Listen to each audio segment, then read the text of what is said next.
திராவிட முன்னேற்ற கழகத்தின் தேர்தல் அறிக்கை குழு இன்று மதுரைக்கு வந்திருக்கிறது. நம்முடைய முதலமைச்சர் அண்ணன் தளபதி அவர்கள் தேர்தல் அறிக்கை குழு மக்களை சென்று பல்வேறு பகுதிகளிலே சந்தித்து அவர்களுடைய கருத்துக்களை கேட்டு அந்த கருத்துக்களை அவர்களோடு வைக்கக்கூடிய கோரிக்கைகளை தேர்தல் அறிக்கையாக, இது மக்களுடைய தேர்தல் அறிக்கையாக இருக்க வேண்டும் என்று எங்களை எல்லாம் பணித்திருக்கிறார்கள்.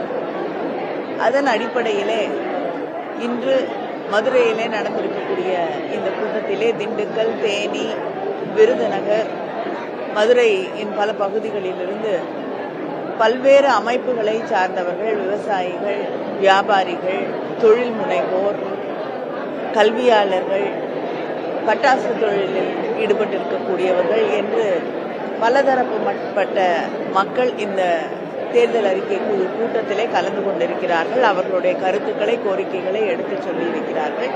நிச்சயமாக அந்த கோரிக்கைகளில் எது செயல்படுத்தக்கூடிய வாய்ப்பு இருக்கிறதோ அது அத்தனையும் முதலமைச்சர் அவர்களுடைய அனுமதியோடு தேர்தல் அறிக்கையிலே நாங்கள் சேர்க்க இருக்கிறோம். திராவிட முன்னேற்ற கழக தேர்தல் அறிக்கையிலே வாக்குறுதியாக வழங்கப்பட்டிருக்கக்கூடிய எந்த தேர்தல் வாக்குறுதியாக இருந்தாலும் அது முடிந்தவரை நிறைவேற்றக்கூடிய வாய்ப்பு இருக்கிறது என்பதை மக்கள் அறிவார்கள்.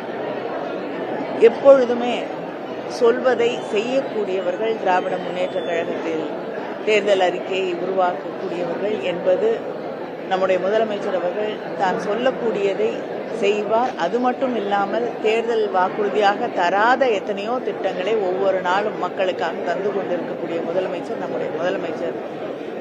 ஆனால் மக்கள் ஒரு நம்பிக்கையோடு, எதிர்பார்ப்போடு இந்த கூட்டத்திலே கலந்து கொண்டிருக்கிறார்.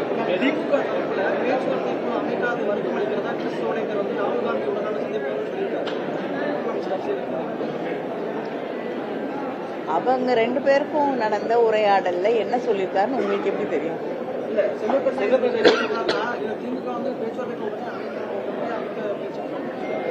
இல்லைங்க, அவங்க கருத்தை எடுத்து சொல்லி இருக்கிறார்கள். முதலமைச்சர் அவர்களிடம் பேசி அதற்கான முடிவு. அண்ணாமலை வந்து என்ன சொல்லிருக்காருன்னா, எய்ம்ஸ் மருத்துவமனை இது வரைக்கும் சீனியா வந்து ஆய்வு பண்ணலாம் கேட்டிருக்காரு. வேணும் அதே மாதிரி இப்போ எய்ம்ஸ் மருத்துவமனை வந்து லேட்டஸ்ட் ஆரம்பிச்சு திமுக அரசு தான் அப்படின்ற செஞ்சு அவர் வந்து ஏதோ ஒரு கனவு உலகத்தில் இருக்காரு.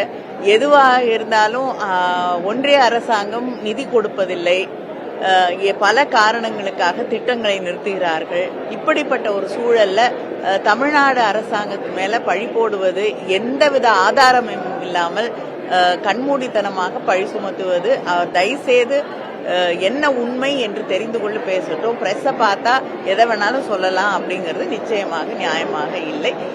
முதலமைச்சர் வந்து ஆய்வு செய்யறதை விட அங்க இருக்கக்கூடிய அமைச்சர்கள் என்னைக்கு வந்து ஆய்வு செஞ்சிருக்காங்க? நீங்க எத்தனை ஆண்டுகள் கழித்து அந்த எய்ம்ஸ் தொடங்கி இருக்கீங்க?